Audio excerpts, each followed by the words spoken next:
Sweet box తెచ్చి మీకు కావాల్సిన స్వీట్ తీసుకోండి అని మూత తీసింది.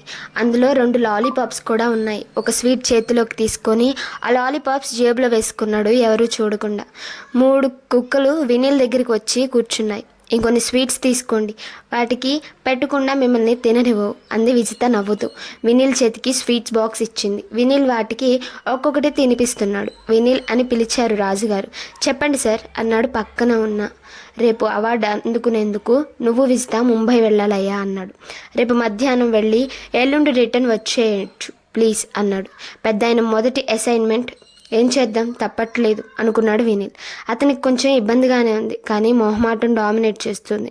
నేను పిఏకి చెప్పి రేపు మధ్యాహ్నం ఫ్లైట్కి టికెట్స్ బుక్ చేయించమంటాను. మా కారు నేను ఆఫీస్ దగ్గర పికప్ చేసుకుంటుంది అన్నాడు.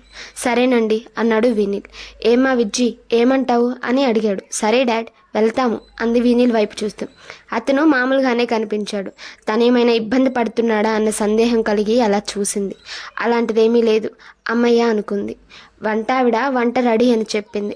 వెళ్ళు వినీల్, నీతో కలిసి కూర్చుందామని మొన్న మీ ఆఫీస్లో ఇన్వైట్ చేశాను. ఇదిగో ఇలా బెడ్కి పరిమితం అయ్యాను. మా ఆవిడ అమ్మాయి నీకు కంపెనీ ఇస్తారు అన్నాడు ఫీల్ అవుతూ. అయ్యో పర్వాలేదు సార్, డైనింగ్ టేబుల్పై చాలా వంటకాలు ఉన్నాయి. వాటిని చూస్తూ అబ్బా అని మూలిగాడు. తను రాత్రి చాలా పరిమితంగా ఫ్రూట్స్ తింటాడు. సరే తప్పదు ఇవాళకి, లేకుంటే వీళ్ళు ఫీల్ అవుతారు. అది గమనించింది విజిత. బలవంతం ఏమీ లేదు, మీకు నచ్చినవి ఎంత కావలిస్తే అంత తినండి అంది. థ్యాంక్స్ అన్నాడు అమ్మయ్య అనుకుంటూ. మాధవి కబుర్లు చెప్తుంది. ఆమెకి ఎక్కువ మాట్లాడటం ఇష్టం. విజిత వినీల్ ఇద్దరూ వింటున్నారు ఆసక్తిగా. భోజనాలు అయిందనిపించి రాజుగారికి మాధవికి చెప్పి బయటికి వచ్చాడు వినీల్. తను అతనితో బయటికి వస్తూ రేపు మనం ముంబై వెళ్ళాలి అంది విజిత. అవును అన్నాడు. నేను వచ్చి పికప్ చేసుకుంటాను సరేనా అంది. సరే అన్నాడు. మేమేమైనా ఇబ్బంది పెడుతున్నామా నీల్ అంది. అబ్బే లేదు అన్నాడు వినీల్. థ్యాంక్స్ అంది. నీల్ మీ నాన్నగారి నుంచి ఏమైనా రిప్లై వచ్చిందా అని అడిగింది. లేదు విజ్జి, వస్తే నేను నీకు ఇమ్మీడియట్గా చెప్తాను సరేనా అన్నాడు. ఏమో నీ కోడింగ్లో పడి మర్చిపోతావేమో అని అడిగాను అంది. గుడ్ జోక్ అన్నాడు వినీల్ నవ్వుతూ. బాయ్ అని చెప్పి తన ఇంటికి వచ్చేశాడు. ఎందుకు అతనికి చాలా చిరాకుగా ఉంది. అన్నీ ఉన్న ఈ విజిత ఎందుకు తన వెంట పడుతుందో అతనికి అర్థం కావడం లేదు. ఇంత పెద్ద ప్రపంచంలో ఆమె అంటే క్యూలో 1,000,000 మంది నిలబడతారు. తనకెందుకు అంత ఐశ్వర్య అందాల రాశిని చేసుకోవాలంటే భయంగా ఉంది. చిన్నప్పటి నుంచి తను పెరిగిన వాతావరణం వేరు. ఎంతో స్వేచ్ఛగా స్వతంత్రంగా గడిపాడు. ఇప్పుడు రాజుగారికి అల్లుడైతే అమ్మో అనుకున్నాడు. ఆ ఆలోచనే క్లాప్సీగా ఉంది. సరేలే చూద్దాం, కాలం నిర్ణయిస్తుంది, దానికే వదిలేద్దాం అని లైట్ ఆపి మంచం ఎక్కాడు. తన కలల రాని సాఫ్ట్వేర్ కోడింగ్ని తలుచుకుంటూ. ప్రొద్దున్నే నాన్నగారి నుంచి ఫోన్. ఆయనతో చాలాసేపు మాట్లాడాడు వినీల్. వారి మాటల్లో ముఖ్య సారాంశం వినీల్ పంపిన జాతకం గురించే. ఆయన ఆ జాతక పొంతనల గురించిన సంగతులు వివరంగా చెప్పడం, వినీల్ వినడం అంతా జరిగింది. సుదీర్ఘ ఫోన్ టాక్ తర్వాత టిఫిన్ ఏం చేయాలా అని ఆలోచనలో ఉండగానే కాలింగ్ బెల్ మోగడం, టిఫిన్ బాక్స్ బుట్ట వినీల్ చేతిలో పెట్టడం చకచకా జరిగిపోయాయి. బాల్కనీలోకి వెళ్ళి చూస్తే విజిత నవ్వుతూ చెయ్యి ఊపింది. థ్యాంక్స్ చెప్పాడు వినీల్ తాను చెయ్యి ఊపుతూ. చకచకా రెడీ అయ్యి ఆఫీస్కి బయలుదేరాడు. వెళ్ళగానే మృణాల్ క్యాబిన్కి వెళ్ళి అన్ని విషయాలు పూసగుచ్చినట్లు చెప్పాడు. వాళ్ళ అమ్మాయి విజితని నీకిచ్చి పెళ్లి చేస్తాడేమో వినీల్ అని సందేహం వెలిబుచ్చాడు మృణాల్ ఆనందంగా. నో మృణాల్, అలాంటిదేమీ లేదు. రాజుగారు 2 నెలలు బెడ్ రెస్ట్ కదా, అందుకే రిక్వెస్ట్ చేశాడు తమ బిజినెస్ వ్యవహారాల్లో విజితకు హెల్ప్ చేయమని అని చెప్పాడు వినీల్. తన ముంబై ప్రయాణం విషయం 2 రోజులు కూడా చెప్పాడు. మృణాల్ వినీల్ వైపు చూసి కన్ను గీటి ఎంజాయ్ మై బాయ్ అన్నాడు. అయ్యయ్యో మృణాల్, నీకు నా గురించి తెలుసు కదా, అలాంటిదేమీ లేదు అన్నాడు భుజాలు తడుముకుంటూ. సరేలే చూద్దాం అని నవ్వాడు Mrinal. Carry on, best wishes చెప్పాడు. టిఫిన్ బాక్స్ ఆఫీస్కి తెచ్చుకున్నాడే కానీ బాగా బిజీగా ఉండడంతో తినలేకపోయాడు వినీల్. 12 అవుతుంది. విజిత నుంచి కాల్. అరగంటలో పికప్ చేసుకుంటాను అని. 2 గంటలకు ఫ్లైట్, 1 గంట ముంబై ఫ్లైట్ ప్రయాణం. సరే అన్నాడు. తను చెప్పినట్లుగా అరగంటకు ముందే వచ్చేసింది విజిత. కింద నుంచి ఫోన్ చేసింది వచ్చానని. ఆఫీస్ బాయ్ ముందే వెళ్ళి ఓ చిన్న బ్రీఫ్ కేస్ కారులో పెట్టాడు. వినీల్ సర్ది అని చెప్పి. ఓ 5 నిమిషాలు వినీల్ కారు దగ్గరకు వచ్చాడు. వెంట అతని టీమ్మేట్ మీను అతని బుట్ట పట్టుకొచ్చింది. వినీల్ సార్, మీ టిఫిన్ ప్రొద్దునుంచి తినలేదు, మీరు దారిలో తినండి అంటూ కారులో పెట్టింది. మిస్ యూ అని చెప్పింది వయ్యారాలు పోతూ. మీను కేరళ అమ్మాయి తన తెలుగు చక్కగా మాట్లాడుతుంది. వీణుల వీనబ్లుగా ఉంటుంది. థ్యాంక్స్ మీకు బాయ్ అని చెప్పి కారు ఫ్రంట్ సీట్ డోర్ తీయబోయాడు. అక్కడ కూర్చుందామని. వెనుకకు వచ్చి కూర్చోండి అంది విజిత ఆర్డర్ వేసినట్లు. ఓకే మేడం అని వెనక సీట్లో విజిత పక్కన కూర్చున్నాడు. పాపం మీను మిస్ అవుతున్నట్లుంది మిమ్మల్ని, మనతో తీసుకెళ్దామా అంది నవ్వుతూ. ఆహాహా వద్దు, మార్నింగ్ నుంచి నేను టిఫిన్ తినకపోయేసరికి కంగారు పడుతుంది అన్నాడు వినీల్. ఓ అయితే నేను తినిపిస్తాను ఉండండి అని బుట్టలో బాక్స్ తీసింది. ఇడ్లీలపై కారపొడి నేతితో గుమగుమలాడుతోంది. హాట్ ప్యాక్లో స్పూన్తో ఓ ముక్క తీసి వినీల్ నోట్లో పెట్టబోయింది.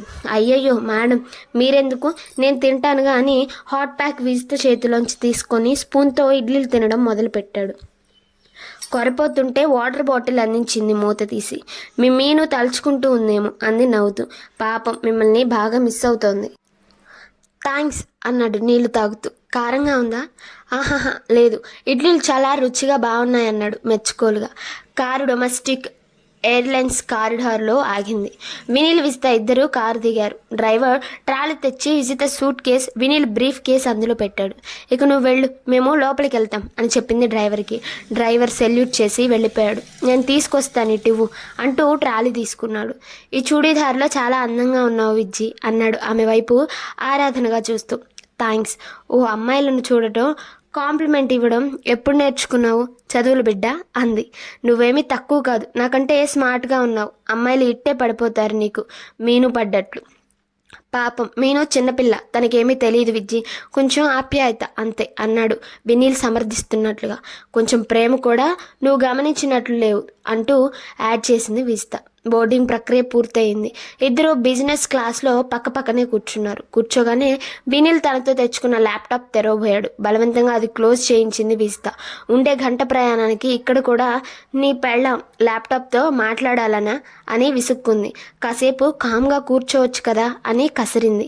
అమ్మో ఏంటి నా పైన ఇంత అజమాయిషి చలాయిస్తుంది ఈవిడ. కానీలే, ఇక్కడ గొడవలు ఎందుకు, అందరూ చూస్తారు అనుకుని ఓకే మేడం థ్యాంక్స్, నేను ఒంటరిగా కూర్చోలేను, మీరే కబుర్లు చెప్పండి అన్నాడు. ఇతనితో గట్టిగా మాట్లాడితే భయపడేటట్లున్నాడు అన్న టెక్నిక్ తెలుసుకుంది విజిత. ఫ్లైట్ బయలుదేరని, మీతో బోల్డ్ కబుర్లు చెప్పాలి అంది. ఎయిర్ హోస్టెస్లు బిజీగా తిరుగుతున్నారు అందరినీ పలకరిస్తూ.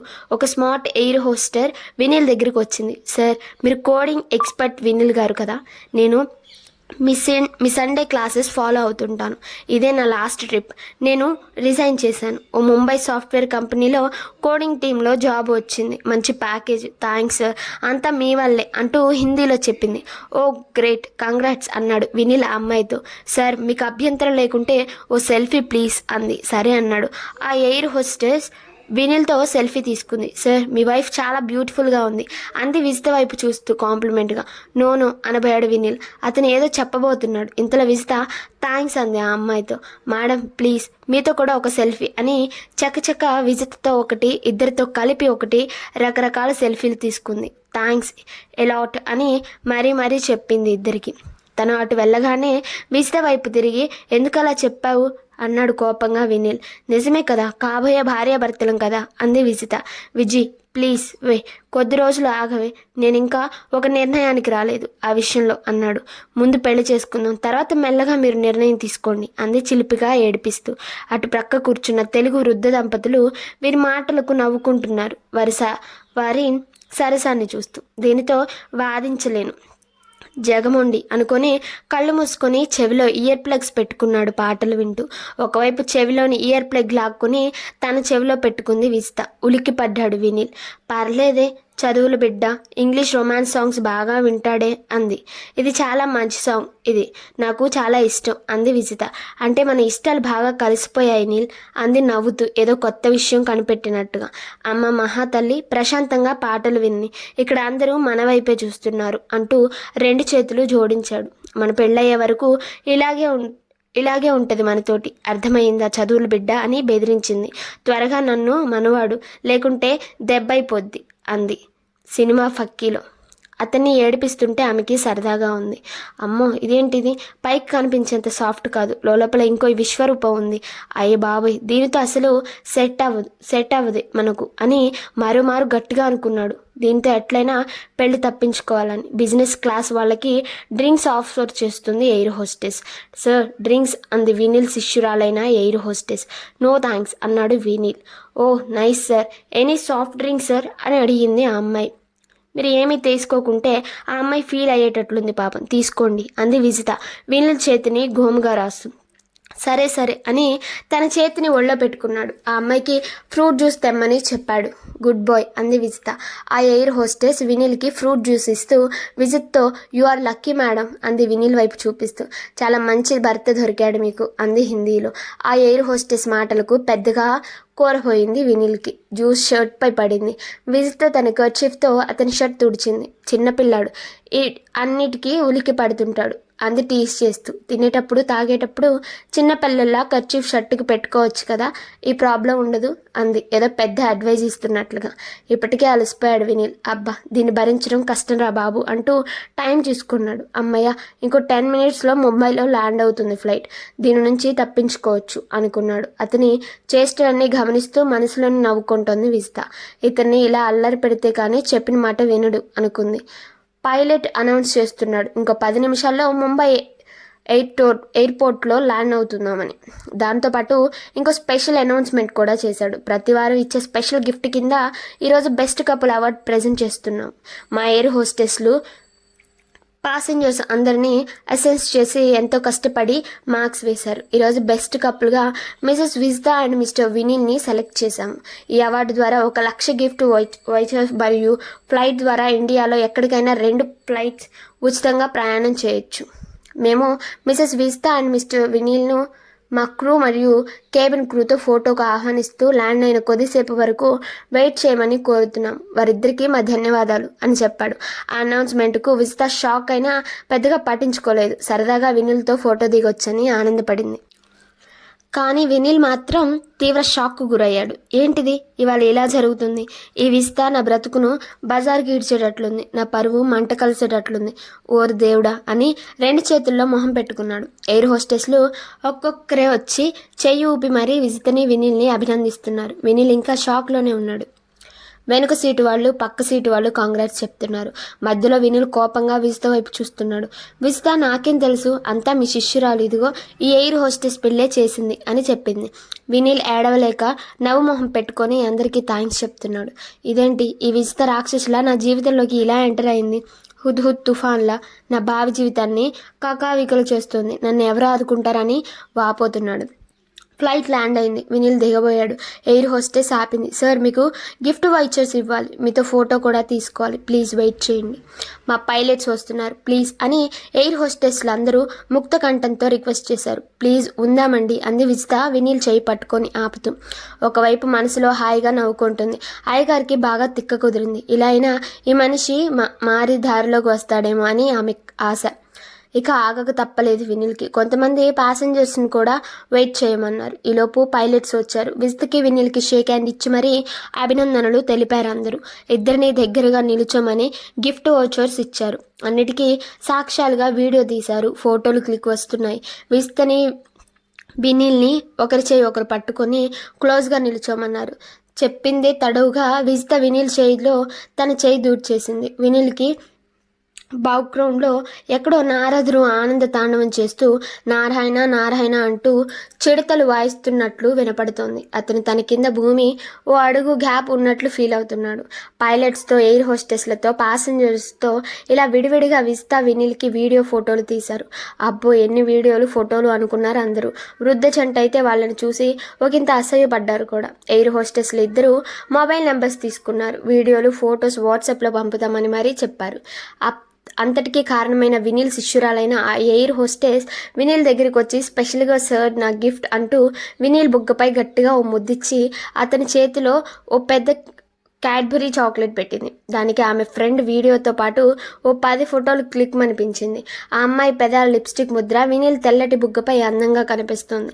దాన్ని విజిత తన మొబైల్ ఫోటోలో క్లిక్ అనిపించింది. ముద్దు పెట్టిన ఆ శిష్యురాలు అంతటితో ఊరుకోలేదు. మేడం మీరు సార్ని ఒక కిస్ చేయండి ప్లీజ్ అంది. వినీల్ దూరంగా పారిపోబోయాడు. ఎయిర్ హోస్టెస్లు అడ్డుగా నిలబడ్డారు. విజిత వినీల్తో వారి కోసం ప్లీజ్ మీరు అలా పారిపోతే బాగుండదు, బుగ్గు మీద కిస్ చేస్తానులేండి అంది చెవిలో చెప్తున్నట్లు. వినీల్ దగ్గరికి వెళ్ళి అతని బుగ్గపై గట్టిగా ముద్దు పెట్టింది. అతని బుగ్గపై ఇంకో ముద్ర కూడా పడింది. ఇప్పుడు ఇంకా అందంగా తయారైంది. విజిత మరోమారు ఫోటో క్లిక్ అనిపించింది. క్లాప్స్ మారుమ్రోగాయి. ఒక ఎయిర్ హోస్టెస్ ప్రత్యేకంగా అంతా వీడియో తీసింది. సార్, ఈ వీడియోలు ఫొటోస్ కూడా మీ ఇద్దరు మొబైల్కి పంపుతాను అని ప్రామిస్ చేసింది ఆ శిష్యురాలు. వినీల్ మొదటిసారిగా తన ప్రియనేస్తమైన కోడింగ్పై మండిపడ్డాడు మనసులో. దానివల్ల ఈ ఎయిర్ హోస్టెస్ తనకు సెలెక్ట్ చేసిందని అతని భావన. తనపై తనకే కోపం వచ్చింది. నిజానికి ఆ సిచ్యువేషన్లో ఇంకెవరైనా ఉంటే అడ్వాంటేజ్ తీసుకుండేవాళ్ళు, కానీ తనకు సరిపోవడం లేదు. వినీల్ పరిస్థితి చూసి విజితకి ఎందుకో పెద్దగా నవ్వాలనిపించింది. అందరూ ఉండేటప్పటికీ రుమాలు అడ్డు పెట్టుకొని నవ్వుకుంది. ఆ నవ్వు చూసిన వినీల్కు తన హృదయంపై ఎవరో గుంటూరు ఆవకాయ కారం పిచికారీ చేసినట్లు ఫీల్ అయ్యాడు. విమానం ఆగగానే అందరిని వదిలించుకొని వినీల్ చకచకా కిందకి దిగేశాడు. అతని కోపం అరికాల నుంచి నెత్తి మీద మాడు వరకు ప్రవహిస్తోంది. విజిత అందరి ముందు తనను భర్తగా డిక్లేర్ చేసింది. అది అతనికి సుతారము నచ్చలేదు. తనకేమో సరదాగా ఉంది. వినీల్కేమో చాలా ఇబ్బంది కలిగించింది. అందున అందరి ముందు ముద్దు పెట్టడం అతని జీవితంలో మొదటిసారి అలా జరగడం. అందుకే కాసేపు సిగ్గు, మొహమాటం, కోపం అన్నీ మిళితమయ్యాయి. ఆ కోపంతోనే వడివడిగా అడుగులు వేస్తున్నాడు. అతని పరుగు విజిత అందుకోలేకపోయింది. ఆమెకు ఒకవైపు నీల్తో అలా చేయడం చాలా సరదాగాను, తన జీవితంలో మలుపుకు నాందిగాను ఆనందపడింది. నీల్, ప్లీజ్ నా కోసం ఆగు అని గట్టిగా అరిచింది. అరుపుకు గోడకు కొట్టిన బంతిలా వెనక్కు వచ్చి విజిత్తో పాటు నడిచి ఎయిర్పోర్ట్ బస్ ఎక్కాడు. విజిత్ అంటే ఎక్కడో మారుమూల అనురాగం, ప్రేమ వినీల్లో తొంగి చూస్తుంటాయి అప్పుడప్పుడు. అవి ఆగాలన్నా ఆగు, దాచాలన్నా దాగు. ఎయిర్పోర్ట్ బస్సులో చైర్స్ ఖాళీగా ఉండడంతో విజిత కూర్చుంది. నీల్ చేయి పట్టిలాగి తన ప్రక్కన కుర్చీలో కూర్చోబెట్టింది. ఇబ్బందిగా తన పక్కనే కూర్చున్నా తన చేయి విజిత చేతిలో అలానే ఉన్న కోపం ఎక్కువ కావడంతో విజిత మొహం చూడలేకపోతున్నాడు నీల్. సారీ రా నీల్ బేబీ అంది ఘోముగా అతని చేయి పట్టుకొని. ఆ పిలుపుకు, ఆమె మాటలకు అతను కొంచెం కరిగాడు. అది అతని స్పర్శలోనే తెలుస్తోంది విజితకు. పర్వాలేదు, కాస్త కుదిరిపడ్డాడు అనుకుంది. బస్సు ఆగగానే ఇద్దరు దిగారు. నువ్వు మళ్ళీ నన్ను వదిలేసి పరిగెట్టావంటే ఈసారి ఏడుస్తా అంది విజిత. ఆ ఏడుపు పవర్ ఏంటో నీళ్ళకు బాగా తెలుసు, చాలా భయం కూడాను. అందుకే మెల్లగా ఆమె అడుగులో అడుగు వేస్తూ కాన్వేయర్ బెల్ట్ వద్దకు చేరారిద్దరు. కాన్వేయర్ బెల్ట్లో ఇద్దరు లగేజ్ తీసుకొని ట్రాలీలో పెట్టాడు వినీల్. నేను తీసుకొస్తానులే అని చెప్పాడు. ఇద్దరు ఎయిర్పోర్ట్ బయటకు వచ్చారు. క్యాబ్లో తాజ్ హోటల్కి బయలుదేరారు. సాయంత్రం 6 గంటలకు ఫంక్షన్ స్టార్ట్ అవుతుంది. ఫంక్షన్ అదే హోటల్లో జరుగుతుంది. హోటల్లో 2 రూమ్స్ పక్కపక్కనే తీసుకొని అందులో చేరారు ఇద్దరు. వినీల్ రెస్ట్ తీసుకొని రెడీగా ఉండు, 6కు వెళ్దాం అంది విజిత రిక్వెస్ట్ చేస్తూ. నాకు చాలా కోపంగా ఉంది విజ్జి అన్నాడు. తెలుసు, అది నీ మొహంలో కొట్టొచ్చినట్లు కనిపిస్తుంది. రాత్రి వరకు దాచుకో, ఫంక్షన్ పూర్తి కానీ ఆ తర్వాత నువ్వు ఏ శిక్ష విధిస్తే అది స్వీకరిస్తా అంది. సరే అయితే అని బాయ్ చెప్పి తన రూమ్లోకి వెళ్ళిపోయాడు. 5:30కు ఇంటర్ మోగింది. లిఫ్ట్ చేశాడు వినీల్. గుడ్ ఈవినింగ్ నీల్, రెడీనా, కిందకు వెళదామా అంది విజిత. యా రెడీ అన్నాడు వినీల్. ఇద్దరు ఫంక్షన్ హాల్కి వెళ్ళారు. చాలా పెద్ద హాల్ అది. డయాస్ అందంగా అలంకరించబడి ఉంది. పోడియంని సిద్ధం చేసి ఉంచారు. వెనుక అందమైన ఫ్లెక్సీలు పెట్టి ఉన్నారు. అందులో వెంకటరాజు ఫోటో, విజిత ఇండస్ట్రీకి అవార్డు అని రాసి ఉంచారు. హాల్ నిండా చక్కగా అమర్చినట్లు రౌండ్ టేబుల్స్ వేస్తున్నాయి. అందరూ సరదాగా కూర్చునేందుకు, మాట్లాడుకునేందుకు. ఆ టేబుల్స్ పై తాగేందుకు, తినేందుకు సిద్ధం చేస్తున్నారు. అతిథులు ఒక్కొక్కరే వస్తున్నారు. విజిత, వినీల్ డయాస్కు దగ్గరగా ఉన్న టేబుల్ దగ్గర కూర్చున్నారు. అవార్డు అందుకోవడం ఈజీగా ఉంటుందని లైవ్ టెలికాస్ట్ రెడీ చేస్తున్నారు. వినీల్ తన ల్యాప్టాప్ను ఓపెన్ చేసి టేబుల్ పైన పెట్టి లైవ్ టెలికాస్ట్ చెక్ చేస్తున్నాడు. ఇంతలో వినీల్కి ఫోన్ వచ్చింది, రాజుగారి పిఏ వద్ద నుంచి. వీడియో నచ్చినట్లయితే లైక్ చేసి సబ్స్క్రైబ్ చేసుకోండి.